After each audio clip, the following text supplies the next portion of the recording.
Namoota boqonnaa 16 gaaf tokko nuyi gara iddoo kadhataatti utuu adeemaa jirru xomboreen hafuura hooda dubbachiisu of keessaa qabdu tokko nutti dhufte.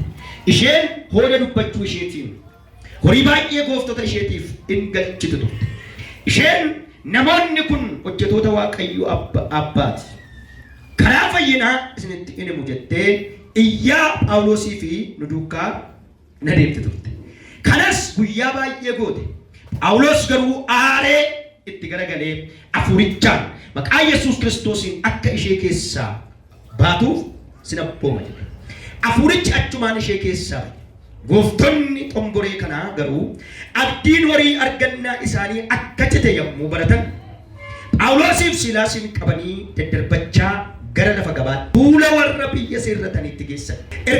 Ergamoota sana fuula ajajjuu warra Roomaatti dhiyeessanii jarreen kun mandara keenya raasaa jiru. Isaan Yihuudoota. Amala nuyi warri Roomaa fudhachuun ittiin hojjechuunis nuuf hin taane nu barsiisaa jiru jedhan. Kana irratti namoonni baay'een Phaawulosiif Siilaasiin mormuudhaaf jara kanatti dabalatan. Ajajjuuwwan warra Roomaa sunis uffata isaanii irratti tarsaasanii uleedhaan akka reebaniif abbooman. Rukuttaa baay'eedhaan erga isaan reebsisanii booddee mana hidhaatti isaan galchisiisan. Achittis jabeessee akka isaan eeguuf eegduu mana hidhaa abbooman. Eegduun sunis ajaja akkanaa fudhatee kutaa mana hidhaa isa gara keessaatti isaan galche. Miilla isaanii jirma ulfaataa lama gidduutti jabeessee hidhe. Gosa 25. Gara halkan walakkaatti Phaawulosiif Siilaas Waaqayyoon kadhatanii faarfatan. Warri hidhaman immoo isaan hin dhaggeeffatu turan. Dingatas hamma hundeen manicha hidhaa raafamutti socho'ii lafaa guddaan ta'e. Achumaan balbaloonni manicha hidhaa hundinuu banamanii hidhaan warra hidhamanii hundinuus in hiikaman. Namichi mana hidhaa eegu sun wareeree irribaa dammaqee balbaloonni mana hidhaa banamuu yommuu argee warri hidhaman waan sokkan se'ee kanaafis billaa isaa luqqifatee of ajjeesuu barbaade. Phaawulos garuu sagalee guddaadhaan waa of hin godhin nuyi hundumti keenya as jirra jedhee itti hime. Inni mana hidhaa eegu sun ibsaa waammatee ol fiigee rom'aa miilla Phaawulosiif Siilaasitti kufe. Gadis isaan baasee ani akkan fayyuuf maal gochuutu anaaf ta'a gooftolii koo jedhee isaan gaafate. Isaan immoo gooftaa Yesuusitti amani ati hin fayyita maatiin kees hin fayyu jedhanii deebisaniif. Isaan dubbii gooftaa namichatti warra mana isaa keessa jiran hundumaatti in himan. Halkanuma sanas ofitti isaan fuudhee madaa isaanii irraa dhiqee inni yeroodhuma sanatti nama isaa hundumaa wajjin in cuuphame. Phaawulosiif Siilaasiin mana isaatti geessee nyaata isaaniif dhiyeessisee inni nama isaa wajjin Waaqayyotti waan amaneef guddaa hin gammade. Kutaa kana keessatti kan arginu waaqeffannaa dhugaa olii wajjin ilaalla. Daqiiqaa xinnoo yoo baate 10-15. Jarri kun wangeela lallabu. Ergama wangeelaa achi deemanii adeemu. Hidhaan kun immoo kan ta'e biyya Filiphisiiyus keessatti. Migarmaachuu ግን akkaataa waldaan Filiphisiiyus Phaawulosin itti gargaarte waldaan Qorontos hin gargaarre. Gatii guddaa kan inni baase Efesoonitti gatii guddaa kan kaffalameef garuu Filiphisiiyusitti. Mana hidhaatti illee deddeebi'anii hidhaa isa dhumaa Phaawulos yeroo hidhamu isa kanatu hundaan hidhaa isa dhumaa Phaawulos yeroo hidhamu kennaa kan kennanii fi warra kan. Iddoo kanatti maal argina gaafa jennu hojii hojjetame inni dhaban. Nama simbira jiru harka qabaatii namni hojii hojjetu jedhaani. Bu'aa baay'ee keessa darbaa jedhaani. Maal akkamitti waaqeffannaa maal inni gaafa jennu guddummaa Waaqayyoof beekamtii kennu. Waaqeffannaan aarsaa dhugaa dhiyeessu. Waaqeffannaan yoo gaafa jennu haalota bakkootaa wajjin kan waliin arginu. Ganamaaf galgala kan hin qabu. Na ilaalaa sirriitti. Isin waldaa dhuftaniyyuu isinii galee faarfadhuudhaan malee faarfattan. Kadhadhuudhaan malee kadhattan. Iyyi yoo jedhame malee iyyitan. Halleeluyaanis ajajaa qabaa. Afaan haaraa dubbadhaa jennee ajaja ba'a. Seerri waaqeffannaa garuu akkamii? Waaqeffannaan dhugaaf hafuuraan gaafa waaqeffatamu warra hafamuun irra jiru raasa. Kanaaf iddoo kanatti maal godhan gaafa jennu hin hidhamne jedhanii rafne. Haalatu mijachuu dide jedhanii harkaan kennine. Iddoon isaa mana hidhaati halkan walakkaadhaan jenne. Dhaabadhu waan sitti maa waaqeffadhu isa maatii kee qabeetu raafama. Waaqeffadhu isa sanyii kee qabeetu raafama. Waaqeffadhu isa biyya kee qabeetu raafama. Waaqeffadhu isa jireenya kee qabeetu raafama. Iyyaana waaqeffadheedha. Laphee keenya qophee qulqulleessuuf qulqulleessu. Namoonni baay'ee waldaa keessa taa'u ba'aa baatanii taa'u garuu. Isaan keenya garuu maal? Kottaa fuula kootti gataa'e. Sinitti dhamaatanii itti dadhabdanii ba'aan kan isinitti ulfaate maal godhaa? Gara koo kottaa. Namoonni baay'een ba'aa baannee waldaa dhufnaa, ba'aa baannee waldaa dhaganna. Gooboo taanee dhufnaa, gooboo dhagaa baannee gala. Maaliif? Waaqeffannaa ofirraa buusuun barbaadu. Waaqeffannaa akkamitti gaafa jennu dhugaa hafuuraan. Baay'ee kiristaanni waaqeffannaan keessa hin jirre mootummaa waaqayyootti shakkii utuu hin qabne dhibbaa dhibbaan galu. Waaqeffannaa hafuura mootummaa waaqayyootti nu galchuudha. Nama utaannu kun ikkoo asumatti nu oomishame ni mamu. Nama nu shubbifnu kun, nama nu iyyinu kun shaakala mootummaa waaqayyooti. Mirga abbaa gaafa dhannu maayikii qabannee miti kan lallamu. Shaakalli isaasitti. Namoonni tokko waldaa keessa teessanii jireenya waaqessitu. Waldaa keessa teessanii waa'ee zayitii yaadu. Waldaa keessa teessanii waa'ee shunkurtii yaadu. Waldaa keessa teessanii rakkoo biyyaa yaadu. Waldaa keessa teessanii haala jireenyaa yaadu. Ani sittan hima mana hidhaa keessa taa'anii waaqessu. Iyyaana waaqesseedha. Amma waaqeffannaa dhugaa waaqessutu, amma waaqeffannaa dhugaaf laphee kee laatutti, amma waaqeffannaa dhugaaf qalbii kee laatutti jireenyi kee ni qabu. Inni qabu. Dhukkubatti fayyita dhanna kee fayyee lapheen kee garuu madaa. Dhukkubatti fayyita harka kee fayyee keessi kee garuu dhukkubsata. Saayikoon kee dhukkubsata. Larra hafa gatiya. Jedha annagaan qabaedha. Namoonni waaqeffatan nagaa qabu. Maaliif nagaa qabu beektaa? Diinaan naannoo isaanii dhaabatu. Namoonni waaqeffatan aara galfatu. Nagaan rafanii bulu. Inni tokko abbaa manaa dhiitaa. Mataa irra ejjetaa. Hiikoo faaraa si muraata. Warri seeraa waaqeffatan garuu rafanii samii waaqeffannaa keessa bulu. Warri seeraa waaqeffatan garuu rafanii maanguddoota digdamii afanii wajjin faarfataa bulu. Loora figaati. Harka ol kaasaa akka jedha. Har'aa kaasee jedha. Hafuura na waaqeffachiisuun natti galaedha. Waaqeffadhu hafuura naan jedhu gara koo dhufaayedha. Na waaqeffadhaayedha. Waaqeffannaan sagalee meeshaa miti. Waaqeffannaan muntarboos na sitarkitan ispiikerii asitti bitattan kan miti. Waaqeffannaan kiiboordii kana miti. Dhaggeeffadhaa. Waaqeffannaan lapheedha. Waaqeffannaan dhugaa. Gaara dhaquu ni nafa.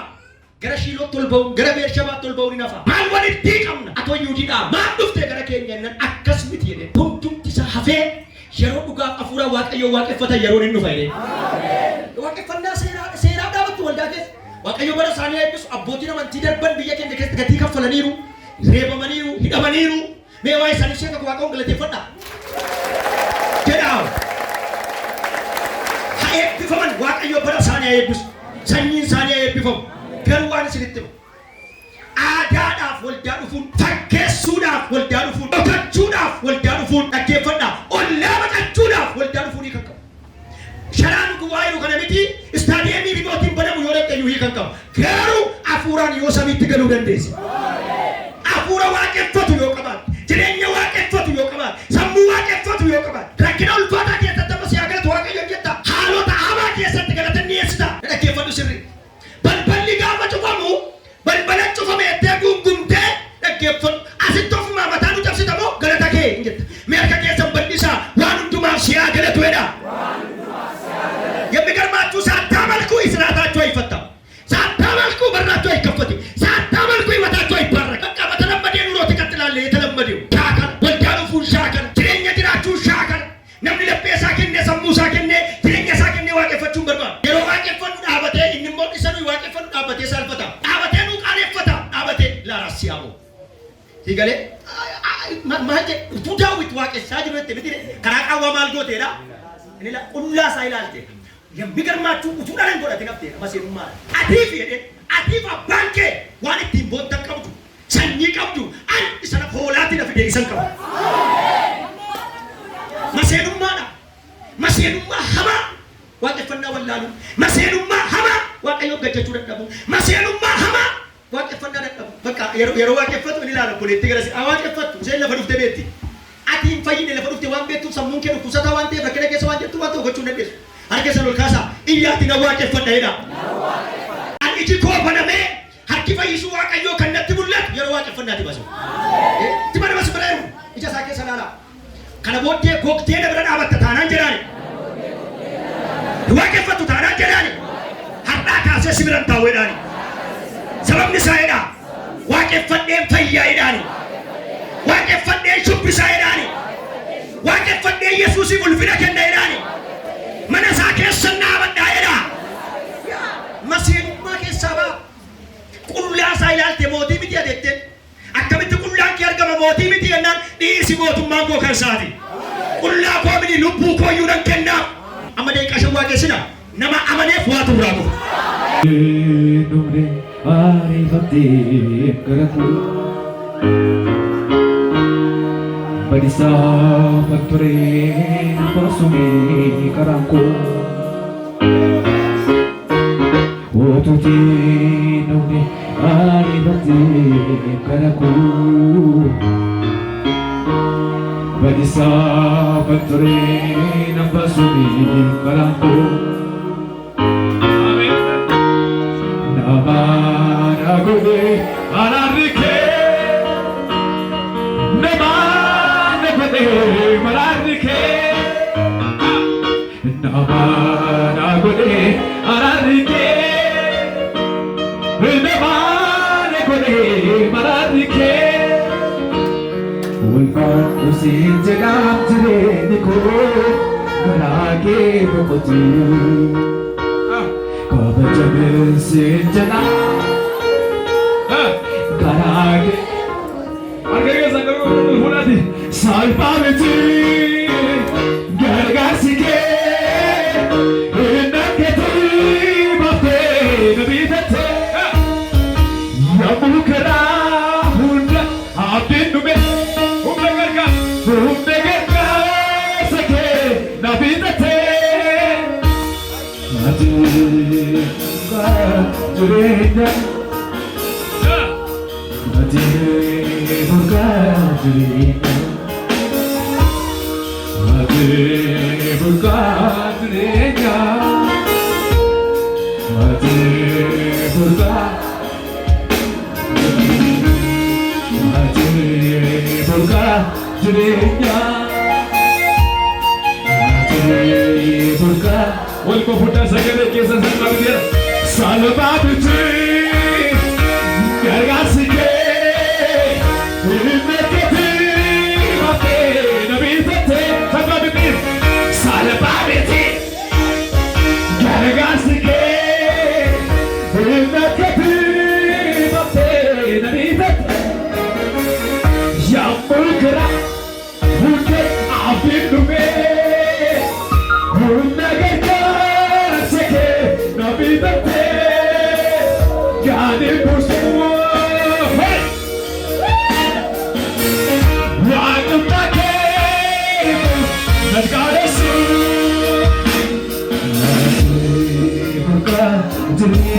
Lupa segala kita lagi. Aje buka cerita, aje buka cerita, aje buka cerita.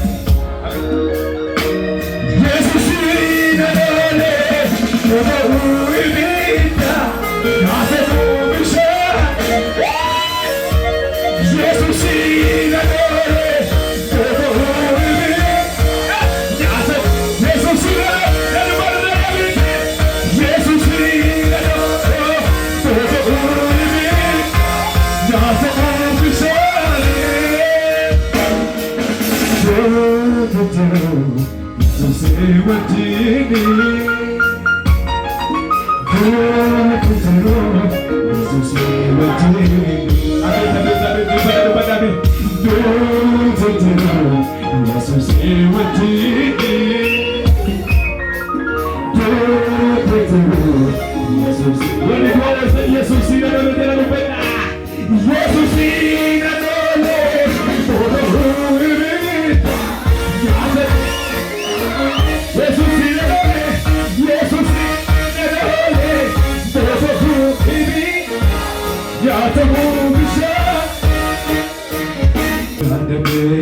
Yesus tak berkati beriku Dubbitere candesine Obalaku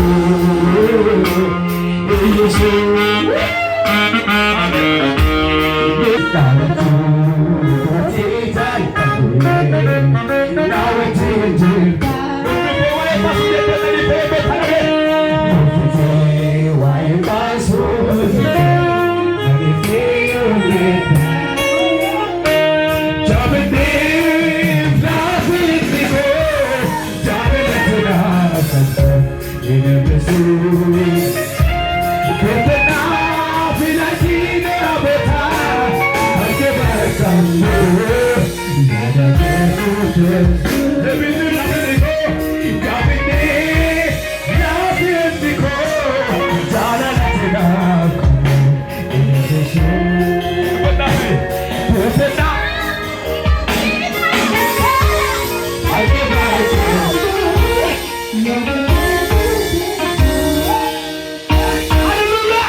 Awal jadi ke kaeran agak cek humna dua capsek arti dua awal jadi ke kaeran agak cek humna dua kaeran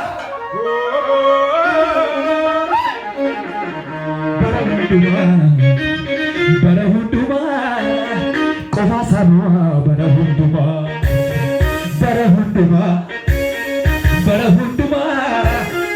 kota semua nih para unduma